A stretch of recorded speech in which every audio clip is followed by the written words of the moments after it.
Kauli tata kutoka kwa Daktari Emmanuel Nchimbi imezua taharuki nchini Tanzania na katika Chama cha Mapinduzi.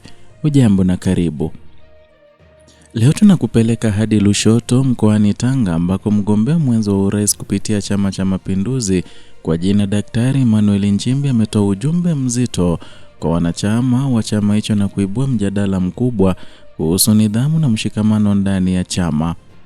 Katika mkutano uliofanyika eneo la Soni, jimbo la Bumbuli, Daktari Nchimbi amewataka wanachama wote wa CCM, hususan wale waliokosa nafasi za kugombea nafasi za udiwani na ubunge, wakubali maamuzi ya chama na heshima na subira.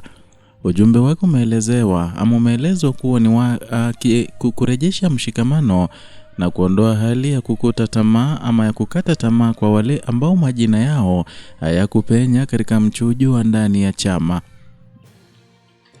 Kwa mujibu wa takwimu zilizotolewa na Daktari Nchimbi, chama kwa sasa kina wanachama zaidi ya milioni 13.4, idadi inawafanya wote kuwa na haki ya kugombea nafasi mbalimbali.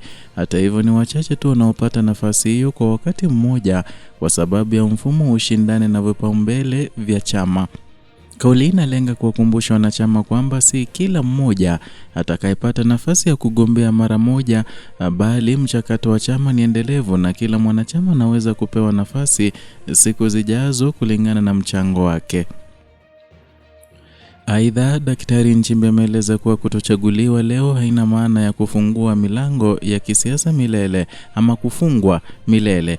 Ametoa mfano wa safari yake binafsi ya kisiasa akisema kuwa licha ya kujaribu kugombea uspika mwaka 2005 na kukataliwa na kamati kuu, waliendelea kuheshimu maamuzi ya chama na leo miaka 20 baadaye ameteuliwa kuwa mgombea mwenza wa urais.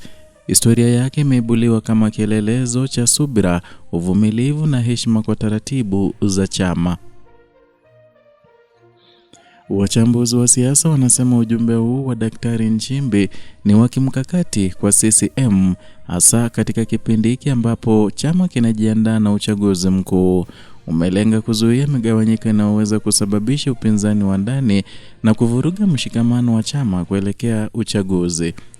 Ujumbe wake pia unaashiria dhamira ya chama kuhakikisha kuwa maamuzi yake yanakubalika bila kuzua taharuki kwa wanachama wake. Mkutano huo pia uliibua shangwe kutoka kwa wafuasi waliokuwepo, huku wengi wakionyesha kuridhishwa na kauli hii ambayo inalenga kuimarisha mshikamano. Ujumbe huu umeendelea kujadiliwa kwenye mitandao ya kijamii, baadhi ya wanachama wakisema umewapa matumaini ya kuendelea kushiriki kwenye siasa za chama bila kujihisi kutengwa. Na kama ilivyo desturi yetu hapa Kenyascope, tunakuletea taarifa hizi kwa lengo la kukujuza na kukuacha ukiwa na taswira pana ya hali ya kisiasa nchini Tanzania. Tukutane tena kwenye video inayofuata ambapo tutakuchambulia tena mikakati ya vyama vingine kuelekea uchaguzi mkuu na athari zake kwa siasa za Tanzania.